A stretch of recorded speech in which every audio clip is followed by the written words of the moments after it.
Hi ಎಲ್ರಿಗೂ ನಮಸ್ಕಾರ. ಇವತ್ತಿನ ಕ್ಲಾಸ್ ನಲ್ಲಿ ನಾವು ಪಾರ್ಸಿ ಧರ್ಮದ ಆಚರಣೆಗಳ ಬಗ್ಗೆ ತಿಳಿಯೋಣ. ಈ ಧರ್ಮವನ್ನ ಜೊರಾಸ್ಟ್ರಿಯನ್ ಅಂತ ಕೂಡ ಕರೀತಾರೆ. ಇವರ ಆರಾಧ್ಯ ದೈವ ಅಹುರ್ ಮಾಜ್ದಾ ಅಂತ ಹೇಳಿ. ಇವರ ಆಚರಣೆಗಳೆಂದರೆ ಬ್ರಹ್ಮಚರ್ಯ, ಉಪವಾಸ ಹಾಗೂ ನೈರ್ಮಲ್ಯತೆ.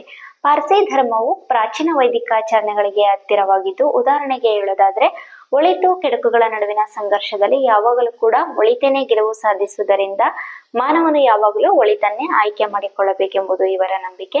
ಅದೇ ರೀತಿ ಸೂರ್ಯೋಪಾಸನೆ ಕೂಡ. ಈ ಧರ್ಮದ ಪವಿತ್ರ ಗ್ರಂಥ ಅವೇಸ್ತಾದಲ್ಲಿ ಬರತಕ್ಕಂತಹ ಪದ್ಯ ಅಥವಾ ಶ್ಲೋಕ ರೂಪದ ಸಾಹಿತ್ಯವನ್ನ ಗಾಥಾ ಅಂತ ಹೇಳಿ ಕರಿತೀವಿ. ಅದೇ ರೀತಿ ಇವರ ಆಚರಣೆ, ಪೂಜೆ, ಆರಾಧನೆಗೆ ಸಂಬಂಧಿಸಿದಂತಹ ಭಾಗವನ್ನ ಎಷ್ಣ ಅಂತ ಹೇಳಿ ಕರಿತೀವಿ. ಇವೆಲ್ಲವೂ ಕೂಡ ಸಂಸ್ಕೃತ ಮೂಲದ ಪದಗಳಾಗಿವೆ. ಹಾಗಾದ್ರೆ ಜೀಸಸ್ನ ಜನ್ಮಸ್ಥಳ ಯಾವುದು ಅಂತ ಹೇಳಿ ಕಮೆಂಟ್ ಮಾಡಿ.